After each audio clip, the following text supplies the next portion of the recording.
Hello, welcome back. നമ്മൾ ഇന്ന് സംസാരിക്കാൻ പോകുന്നത് മായാക്കരൻ എഴുതിയ പ്ലാനറ്റ് 9 എന്ന് പറഞ്ഞ പുസ്തകത്തിനെ കുറിച്ചാണ്. ഇത് സയൻസ് ഫിക്ഷൻ വിഭാഗത്തിൽ പെടുന്ന ഒരു നോവലാണ്. എടുത്തു പറയുകയാണെങ്കിൽ ഇതൊരു സ്പേസ് ഫിക്ഷൻ നോവലാണ്. ഈ പുസ്തകത്തിന്റെ ബ്ലർബിൽ പറയുന്ന പോലെ മലയാള സാഹിത്യത്തിൽ സയൻസ് ഫിക്ഷൻ എന്ന് പറഞ്ഞ ഒരു വിഭാഗം അങ്ങനെ അങ്ങോട്ട് എക്സ്പ്ലോർ ചെയ്യപ്പെട്ടിട്ടില്ല. അപ്പോൾ ആ വിഭാഗത്തിൽ വന്ന നല്ലൊരു ശ്രമമായിട്ടാണ് എനിക്ക് തോന്നിയത് ഈ ഒരു നോവല്. ഈ നോവലിന്റെ കാലഘട്ടം എന്ന് പറയുന്നത് 2022 എടുത്തു പറയുകയാണെങ്കിൽ ഡിസംബറിൽ നടക്കുന്ന കാര്യങ്ങളായിട്ടാണ് അവതരിപ്പിക്കുന്നത്. ഇതിന്റെ കഥ തുടങ്ങുന്നത് ഇടുക്കി ഡാമിന്റെ ആഴങ്ങളിലേക്ക് 1 മീറ്റർ വലുപ്പമുണ്ടെന്ന് തോന്നുന്നത് എന്തോ ഒരു വസ്തു വന്ന് വീഴുന്നതോടെയാണ്. വലിയൊരു ദുരന്തത്തിന്റെ രഹസ്യം അതിന്റെ പിന്നിലുണ്ടെന്നുള്ള സൂചന തൊട്ട് പിന്നാലെ നമുക്ക് ലഭിക്കുന്നു. ആസ്ട്രോ ഹോളോകോസ്റ്റ് എന്ന ചിഹ്നഗ്രഹം ഭൂമിയെ വലിയൊരു ദുരന്തത്തിലാക്കാൻ പോകുകയാണെന്ന് ബഹിരാകാശ ശാസ്ത്രജ്ഞര് കണ്ടെത്തുന്നു. 2022 ഡിസംബർ 15 ഇത് സംഭവിക്കാൻ പോകുന്നത്. നോവലിലെ പ്രധാന കഥാപാത്രമായ മുൻ ഇസ്രോ സയന്റിസ്റ്റും ഇപ്പോ സ്പേസ് എക്സിലെ ലീഡിംഗ് സയന്റിസ്റ്റുമായ അർജുൻ ജിതേന്ദ്രയുടെ മകൻ ഈ ആസ്ട്രോ ഹോളോകോസ്റ്റിനെ താൻ സ്വപ്നത്തിൽ കണ്ട കാര്യം തന്റെ ഇരട്ട സഹോദരിയായ നിഹാരികയോട് പറയുന്നു. ആദ്യം ഇതിനു മുൻപ് COVID-19 വരവ് സ്വപ്നത്തിൽ കണ്ടിട്ടുണ്ടായിരുന്നു. അതായത് എല്ലാവരും പരസ്പരം ഭയപ്പെട്ടുകൊണ്ട് മുഖം മറച്ച് നടക്കുന്നത്, വഴികളെല്ലാം ആളൊഴിഞ്ഞു കിടക്കുന്നത്, പൂട്ടിയിട്ട കളിസ്ഥലങ്ങള്. അങ്ങനെ അവൻ സ്വപ്നം കണ്ടതിന്റെ കൃത്യം 13-ാം ദിവസമാണ് ചൈനയിൽ കൊറോണ കേസ് റിപ്പോർട്ട് ചെയ്യുന്നത്.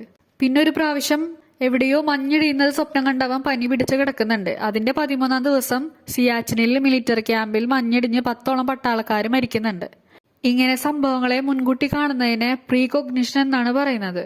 അവരിങ്ങനെ സ്വപ്നം കാണുന്നതിന്റെ കൃത്യം 13-ാം ദിവസമാണ് അതൊക്കെ യാഥാർത്ഥ്യമാവുന്നത്. ആദ്യം അത് നിഹാരികയുടെ ശ്രദ്ധയിൽപ്പെടുത്തുന്നുണ്ട്. മാത്രമല്ല ആദ്യം ആസ്ട്രോ ഹോളോകോസ്റ്റിന്റെ വരവ് സ്വപ്നം കണ്ടിട്ട് 2 ദിവസം കഴിഞ്ഞു. അപ്പോ ഇനി 11 ദിവസം കൂടിയേ ബാക്കിയുള്ളൂ. ആദ്യം നാസയുടെ ആസ്ട്രോഫിസിക്സ് ഡിപ്പാർട്ട്മെന്റിൽ യങ് സയന്റിസ്റ്റ് അപ്രന്റീസ് ട്രെയിനിയാണ്. സ്പേസ് എക്സിന്റെ സൈറ്റിൽ അച്ഛന്റെ ഐഡി വെച്ച് കയറിയവൻ ആസ്ട്രോ ഹോളോകോസ്റ്റിനെ കുറിച്ച് കൂടുതൽ വായിച്ചറിയുന്നു. അപ്പൊ അവന് അതിനെക്കുറിച്ച് കുറെ സംശയങ്ങൾ തോന്നുന്നു. അത് അവന്റെ അച്ഛൻ അർജുൻ ജിതേന്ദ്രയോട് ചോദിക്കുകയാണ്. അയാൾ ഈ ആസ്ട്രോ ഹോളോകോസ്റ്റിനെ കുറിച്ച് താൻ കണ്ടെത്തിയ കാര്യങ്ങള് വായിച്ചു നോക്കാനായിട്ട് അവന് അനുവാദം കൊടുക്കാണ്. ആദ്യം നിഹയും കൂടിയിട്ട് അത് വായിക്കുന്നു. ഞെട്ടിക്കുന്ന കാര്യങ്ങളാണ് അവർക്ക് അതിൽ നിന്ന് മനസ്സിലാകുന്നത്. അർജുൻ ജിതേന്ദ്ര ആ ആസ്ട്രോ ഹോളോകോസ്റ്റ് ഒരു ചിഹ്നഗ്രഹമല്ല, മറിച്ച് മറ്റേതൊരു ആകാശഗോളത്തിൽ നിന്ന് വരുന്ന ഒരു ഏലിയൻ സാറ്റലൈറ്റ് ആണോ എന്ന് സംശയിക്കുന്നതായിട്ട് ആദ്യം നിഹാരികയും മനസ്സിലാക്കുന്നു. കാരണം ആസ്ട്രോ ഹോളോകോസ്റ്റ് അതിന്റെ വേഗത സ്വയം നിയന്ത്രിക്കുന്നതായിട്ട് അദ്ദേഹം കണ്ടെത്തിയിരുന്നു. മാത്രല്ല ഞെട്ടിക്കുന്ന മറ്റൊരു കാര്യം കൂടി അദ്ദേഹം കണ്ടെത്തിയിട്ടുണ്ടായിരുന്നു. ആ ആസ്ട്രോ ഹോളോകോസ്റ്റ് വന്ന് പതിക്കാൻ പോകുന്നത് ഇടുക്കിയിലാണ്, അതായത് ഇടുക്കി ഡാമില്. ഇതൊക്കെ വായിച്ചറിയുന്ന ആദ്യം നിഹാരികയും ആശങ്കയിലാവുന്നു. എന്നാൽ ഈ കാര്യങ്ങളൊന്നും ഇതുവരെ മാധ്യമങ്ങളൊന്നും അറിഞ്ഞിട്ടില്ല. അതുകൊണ്ട് തന്നെ പബ്ലിക്കിനൊന്നും ഇതിനെ കുറിച്ചിട്ട് ഒരു അറിവുമില്ല. പിന്നീട് ഈ ലോകത്തിന്റെ വിവിധ ഭാഗങ്ങളിലുള്ള ബഹിരാകാശ ഗവേഷണ കേന്ദ്രങ്ങളിലെ പ്രതിനിധികള് ഒരു വിർച്വൽ മീറ്റിംഗിൽ ഒത്തുകൂടാണ്. അവിടെ സ്പേസ് എക്സും ഉണ്ട്. അതിന്റെ പ്രതിനിധിയായിട്ട് അർജുൻ ജിതേന്ദ്രയുണ്ട്. ഇസ്രോയുടെ പ്രതിനിധിയായിട്ട് വരുന്നത് ജിതേന്ദ്ര ആസാദ് എന്ന ബഹുമാനനായ ഒരു വ്യക്തിയാണ്. അദ്ദേഹം സീനിയർ ആയ ഒരു സയന്റിസ്റ്റ് ആണ്. മാത്രമല്ല അർജുൻ ജിതേന്ദ്രയുടെ അച്ഛനും കൂടിയാണ്. ജിതേന്ദ്ര ആസാദിന്റെയും മകൻ അർജുൻ ജിതേന്ദ്രയുടെയും ഇടയിലെ ബന്ധത്തിന് വിള്ളലുകളുണ്ട്. അവർ തമ്മിൽ സംസാരിച്ചിട്ട് തന്നെ ഒരുപാട് നാളുകളായി. എങ്കിലും പരസ്പരം ബഹുമാനിക്കുന്ന വ്യക്തിത്വങ്ങളാണ് അവര്. ആ മീറ്റിംഗിൽ വെച്ചിട്ട് ജിതേന്ദ്ര ആസാദ് ആസ്ട്രോ ഹോളോകോസ്റ്റിന് മുന്നേ തന്നെ ഭൂമിയുടെ അന്തരീക്ഷത്തിലെത്തിയ മറ്റൊരു ആകാശവസ്തുവിനെ കുറിച്ച് പറയുന്നു.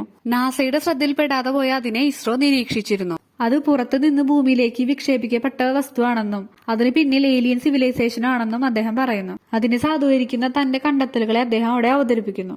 ആസ്ട്രോ ഹോളോകോസ്റ്റിന്റെയും അതിനു മുൻപ് വന്ന ആകാശവസ്തുവിന്റെ ഉറവിടം വ്യാഴത്തിന്റെ ഉപഗ്രഹമായ ഗാനിമീഡ ആണ് എന്നുകൂടി അദ്ദേഹം കൂട്ടിച്ചേർക്കുന്നു. ഇതെല്ലാം കേട്ട് അവിടെ ഉണ്ടായിരുന്ന ശാസ്ത്രജ്ഞരെ ഞെട്ടിധരിച്ചിരിക്കുകയാണ്.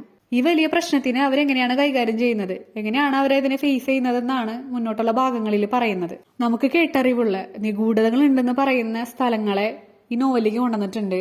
പിന്നെ മറ്റു ചില സംഭവങ്ങളെ ഏലിയൻ സിവിലൈസേഷനുമായി ബന്ധപ്പെടുത്തി എഴുതിയിട്ടുണ്ട്. അതൊക്കെ എനിക്ക് വളരെ ഇഷ്ടപ്പെട്ടു, വളരെ നന്നായിട്ടുണ്ട്. അതൊക്കെ ഇടുക്കിനൊക്കെ നല്ല ഭംഗിയായിട്ട് ഈ വിഷയത്തിലേക്ക് കണക്ട് ചെയ്തിട്ടുണ്ട്. COVID-19നെയും ക്യാൻസറിനെയും വിഷയത്തിലേക്ക് കണക്ട് ചെയ്ത വിധം, ഭൗമേതര ജീവികളുടെ സ്പൈ ആയിട്ട് ഹ്യൂമൻസ് വർക്ക് ചെയ്യാന്നുള്ള കോൺസെപ്റ്റ്, അതൊക്കെ നന്നായിരുന്നു. ഈ വായനയിൽ എനിക്ക് ബുദ്ധിമുട്ടായിട്ട് തോന്നിയത് നോവലിൽ ചില ഭാഗത്തുള്ള എഴുത്തുകാരുടെ അനാവശ്യമായൊരു ഇടപെടലാണ്. അതായത് ഇതില് ജിതേന്ദ്ര ആസാദ് എന്ന് പറഞ്ഞൊരു കഥാപാത്രമുണ്ട്. അയാൾക്ക് എത്ര പൊട്ടൻഷ്യൽ ഉണ്ട്, അയാൾ എത്ര പ്രഗത്ഭനായ ഒരു ശാസ്ത്രജ്ഞനാണെന്ന് മുന്നേ തന്നെ പറഞ്ഞു വെക്കുന്നുണ്ട്. എന്നാലും ആ മീറ്റിംഗ് നടക്കുന്ന സന്ദർഭത്തിലൊക്കെ അദ്ദേഹം എന്തെങ്കിലും പ്രസ്താവന നടത്തുമ്പോഴൊക്കെയും നോക്കൂ, നിങ്ങൾ ഈ വായിക്കുന്ന ഈ കഥാപാത്രം വളരെ മികച്ചൊരു കഥാപാത്രമാണ്, അദ്ദേഹത്തിന് വളരെയധികം കഴിവുണ്ട്, പ്രഗത്ഭനാണെന്നൊക്കെ എടുത്ത് പറയുന്ന പോലെയുള്ള വാക്യങ്ങള് 2-3 സന്ദർഭങ്ങളിലായിട്ട് നമുക്ക് വായിക്കാൻ പറ്റും. അത് ആക്ച്വലി എനിക്ക് വായിക്കുമ്പോൾ ഒരു അരോചകമായിട്ടാണ് തോന്നിയത്. നോവലിലെ പല കാര്യങ്ങളും എനിക്ക് പുതിയ അറിവായിരുന്നു. മായക്കിരൻ ഈ നോവലിന് വേണ്ടിയിട്ട് കുറെ ഹാർഡ് വർക്ക് ചെയ്തത് നമുക്കറിയാൻ പറ്റും. എന്തായാലും മലയാള സാഹിത്യത്തിലെ സയൻസ് ഫിക്ഷൻ വിഭാഗത്തിലെ സ്പേസ് ഫിക്ഷനായ പ്ലാനറ്റ് 9 നല്ലൊരു അനുഭവം തന്നെയായിരുന്നു, നല്ലൊരു വായന തന്നെയായിരുന്നു. അപ്പോൾ എല്ലാവരും വായിക്കാൻ ശ്രമിക്കുക.